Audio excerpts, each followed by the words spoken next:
everyone. I want to show you something today that's suddenly becoming a reality. If any of you has ever seen the Hunger Games, where it's all divided into zones and sectors, well, here we are. This is the beginning of that. But we were all crazy, right?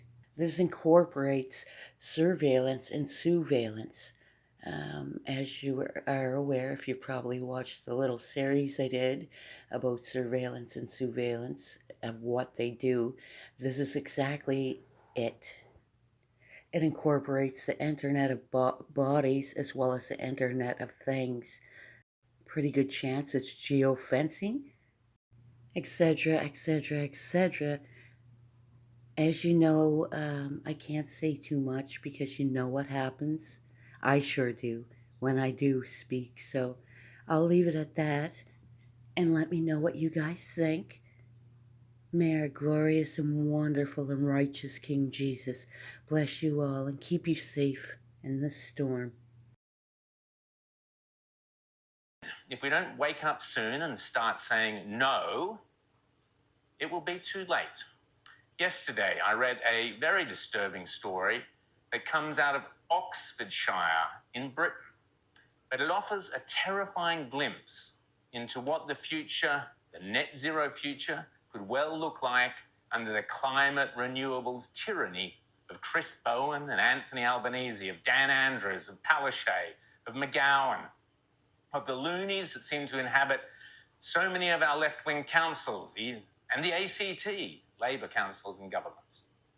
According to Darren Burks at the independent website Vision News, and you can also read the same story on the Daily Skeptic, an excellent website, the Joe Nova blog, and elsewhere, Oxford County Council are planning on embarking in 2024 not on COVID lockdowns, but, as I and many others have long predicted, climate lockdowns. Yes, folks, the Great Reset is going to begin in earnest among the dreamy spires of Oxford, once the very centre of learning and enlightenment in the English-speaking world. How will it work? Well, scarily, much of the infrastructure of oppression and surveillance is already in place, as it is here. But recently, Oxford County Council started to spell out the details. And yes, it's all being done in the name of saving the planet from climate change. According to Vision News, last week, Oxfordshire County Council finally approved their plans to lock residents into one of 6 zones across the city of Oxford. They have divided the city, this is the council, into 6 zones as the latest stage in what is called the 15-minute city agenda. Remember that phrase. And they are actually boasting about this agenda. According to an October article in the Oxford Mail, the local newspaper there, quote, Duncan Enright, Oxfordshire County Council's Cabinet Member for Travel and Development Strategy, has explained how roadblocks stopping most motorists from driving through Oxford city centre will divide the city into 6 15-minute neighbourhoods. He insists the controversial plan will go ahead whether people like it or not. There's your COVID mentality at work. The Oxfordshire Council will place electronic gates on key roads in and out of the city, confining residents to their own neighbourhoods.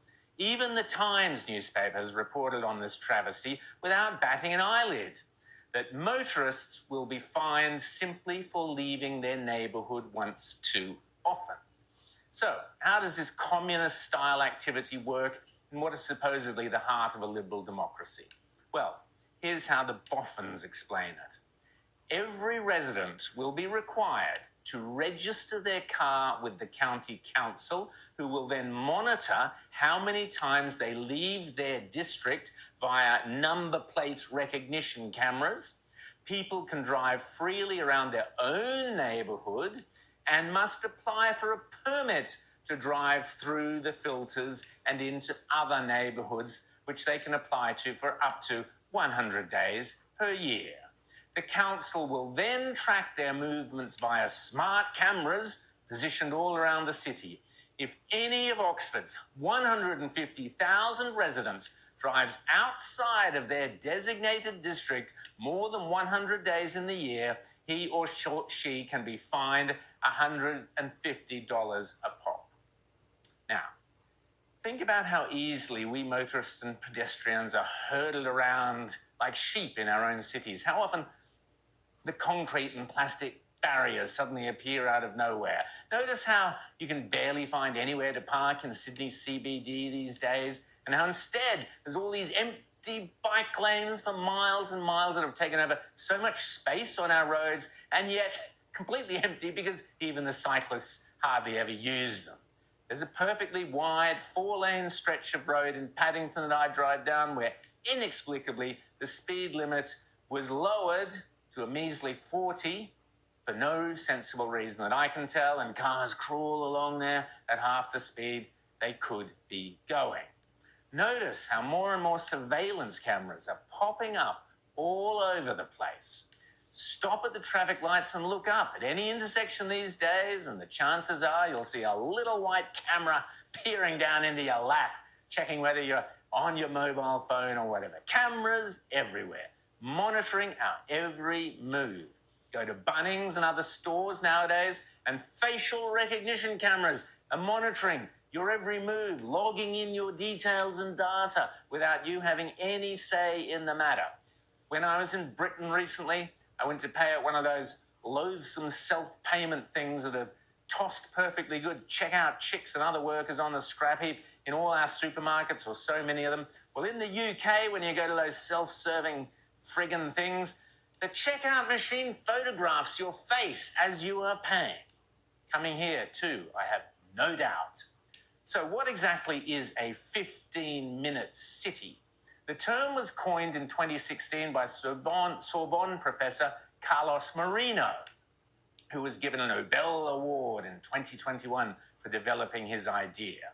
I'll bet he was. The lovies lapped it up. Quote, "A truly livable and sustainable urban future that places each global citizen at the heart of their own city," was the gushing blurb. When they say places each global citizen at the heart of their own city, of course, I suspect what they really mean is imprisons each global citizen within 5 kilometres of their own home. Unsurprisingly, we find the concept enthusiastically being sold by Klaus Schwab and the World Economic Forum. The same mob who hope that by 2030 you will own nothing and you will be happy have even gone to the trouble of drawing you up a cute little diagram of your wonderfully new virtual prison to make the idea look benign and appealing, as well as a funky interactive World Economic Forum graph. Klaus loves these things, where you can learn that urban resilience, for example, is linked to climate change, cybersecurity, and, of course, systemic racism.